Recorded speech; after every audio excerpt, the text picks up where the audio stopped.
Boy, good film. Yeah, it's good. You're in a crackerjack film, and I remember the last time I talked to you, you were a little gleam in your eye about it. Mm-hmm. I'm really excited about it. Are you?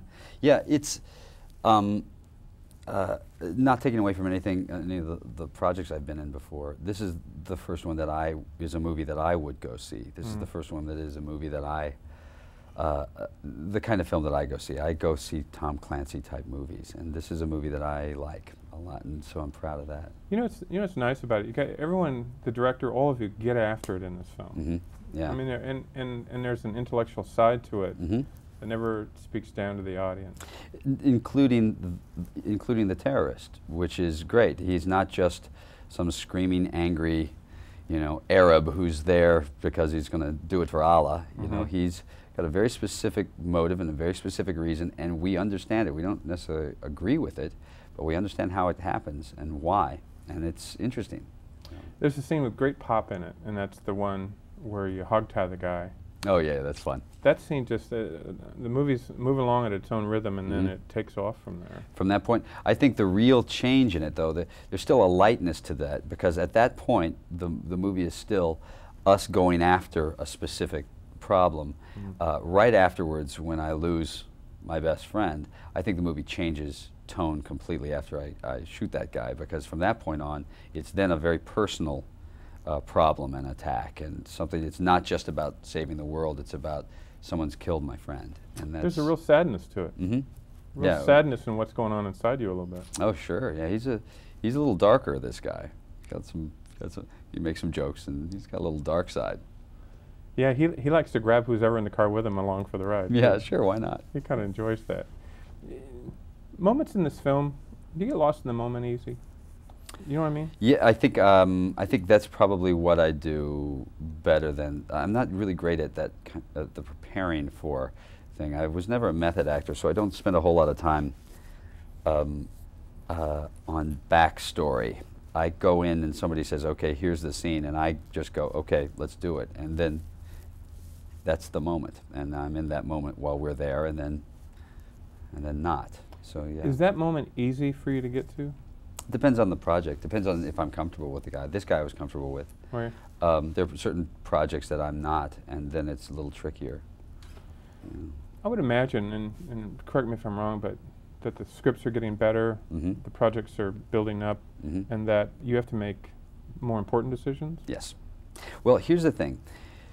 The first few projects, much like what I did in television, which was the first projects you do, you just get a job. You're just thrilled to get a job. Glad to. And glad to. I was watching Grease 2 the other day, and watching Michelle Pfeiffer in it, and she's sweet, she's dancing around, and I know she's embarrassed about it now, and you think there was a day when she hit her answering machine and her agent goes, you got Grease 2, and she jumped up and down and went, yeah, I got Grease 2. Thrilled to get those jobs. I was thrilled to get Return of the Killer Tomatoes. And then in TV, as I went through that period of time in television, I got to be more and more choosy, and bit by bit I got to pick better projects. Now I'm in feature films, and you start with the feature films that I've been able to do, and you go, these were films that I was available to do. I'm glad that I got to do them, thrilled that I got to do them. But as they go now, you're getting better scripts, and you're getting projects for me that are better. Now it becomes more and more my responsibility, and then I don't have anybody to point at but myself. Is it more to handle too? In a way, but so you've been around filmmaking all your life. This is part of the gig. I'm okay with this. This is, not if, but when this kind of crashes to a halt, I'm prepared for that. I know what I'm doing now. I'm okay with that. I guess I asked that because a lot of people worry about people who get success and get an enormous amount of it. And you see it in sports all the time. Sure. More so in sports. But a lot of those sports guys are 22, 23 years old, and you're not.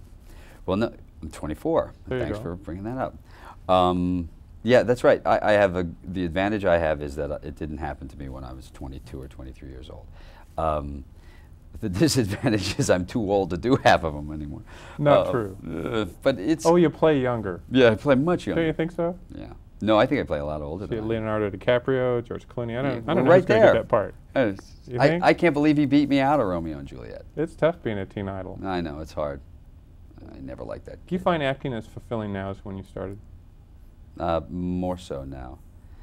When you first start out, you do a lot of plays and you do a lot sometimes you get to do some original plays and stuff. And that's a good fun time. It's an exciting time, but you don't really think you're ever going to get to a position where you'll have some say in what you're doing. Now I find it to be, I don't rush out to direct films or to direct something, you know, like most, I find most people when they get to a certain position do. I still really enjoy acting, and I enjoy the work and learning about it, because there are things that I'm good at now. There are a lot of things I'm not good at, and that's fun. You know, it's not fun when you see it and you go, ooh, man, I really sucked in that. Yeah, you could have been in Grease 3. I might. There's still time. Nice to see you. Nice to see you. Good film, George.